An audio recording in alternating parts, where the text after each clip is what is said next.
But first, the Tri-Nations.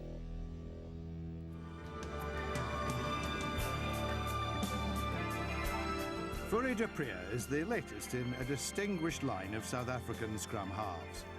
The 27-year-old from Pretoria has followed in the footsteps of Just van der Westhuizen, David de Villiers and Dani Craven to become arguably the world's finest number 9. I must say I never dreamed about it. I just wanted to play rugby and enjoy it and go out there and make friends and win a few things in my life. And so far it's been brilliant. I've been blessed a lot. So yeah, it's just brilliant. With an instinctive tactical understanding of the game, his speed off the mark and eye for a gap have helped du Preez become a deadly weapon in the Springbok armoury. If I think back to the kind of influence that he's had on this team, from being a young and experienced number 9 with all the potential and hype and talk about what he could become, to becoming one of the world's greatest scrum-halves. And we've managed to have the benefit of his leadership, his tactical prowess, his tenacity, and he's got a very strong will as well. And I think that is relevant in just how well he plays every weekend. You know, he never has a bad game. He's forever getting the team in the right position, and to be quite frank, he's never getting the credit really that is due. He's regarded as the best scrum-half in the world, but you know, he really is the most important cog in what is a good Springbok machine at the moment.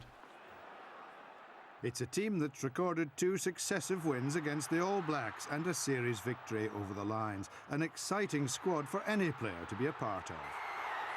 It's probably the first time in history that you will have, in my opinion, 8-9 guys that will challenge for a world 15th place. So you've got world-class players here and guys that have been together for 5-6 years, and that makes it an exciting team, and a team that has done a few things over the years, has won a Tri-Nations, has won a World Cup, and has won the British and Irish Lions now. So probably guys that is the best in the position in the world, and that makes a big difference.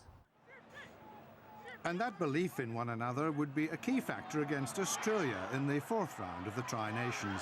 The Wallabies impressed despite losing their opening match in New Zealand, and du Preez was well aware of the threat they posed in Cape Town.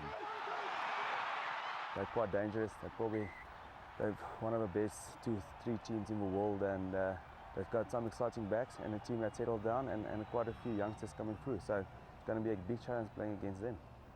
I think with Matt Gidder at fly, they can create something out of nothing, and they enjoy the face play as well. But I think with Robbie Deansday, he's put another element to the game. The kicking game has been a lot better, a little more emphasis on their defence. Victory would give South Africa firm control of the Tri-Nations. They last won the title back in 2004 when du Preez made his debut. Could this be another golden year for both him and the Springboks?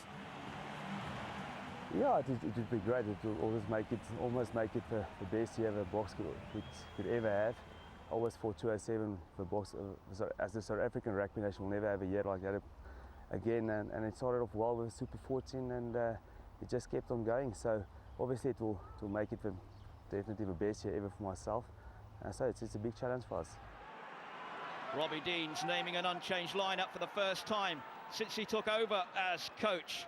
Australia quickly away from the line-out. George Smith, Matt Giteau. This is Berwick Barnes. Now Ashley Cooper. Ashley Cooper blasts through Peterson and Steyn, and that's a try in the 2nd minute.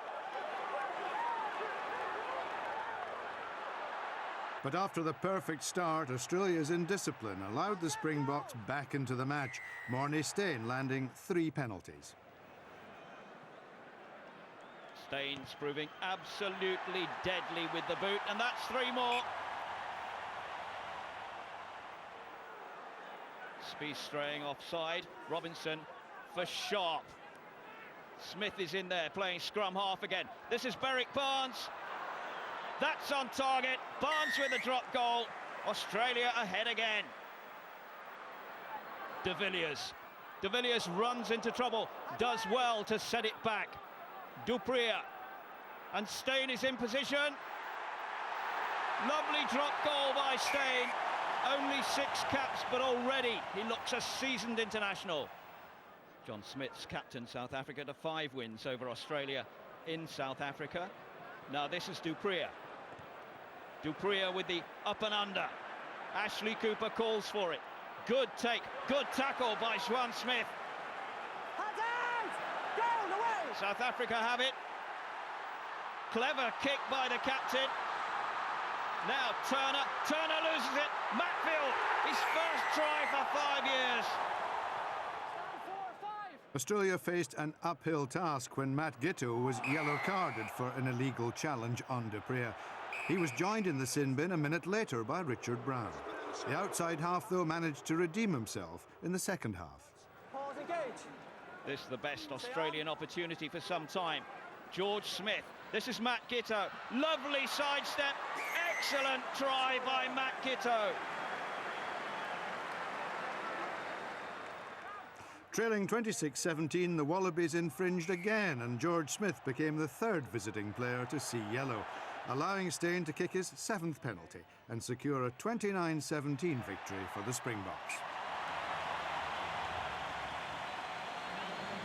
They have a simple game plan, and they do that very effectively. And you know, when you're retreating and trying to, I guess, take hold of that breakdown area, they're flooding through and causing havoc there. So a number of areas for us to fix up, and you know, you can't win with your 13 players on the field, and you know, 3 yellow cards doesn't help the cause. I think it's almost cliche, the word clinical comes up in every preparation week. So today we were clinical in what we wanted to do. You know, there's going to come a time when we'll have to move the ball, and we'll have to be clinical at that as well. As the Tri-Nations takes a week's break, South Africa have a healthy 8-point advantage over the All Blacks at the top of the standings. It's still all to play for, though, as the Springboks now have to travel to Australia and New Zealand.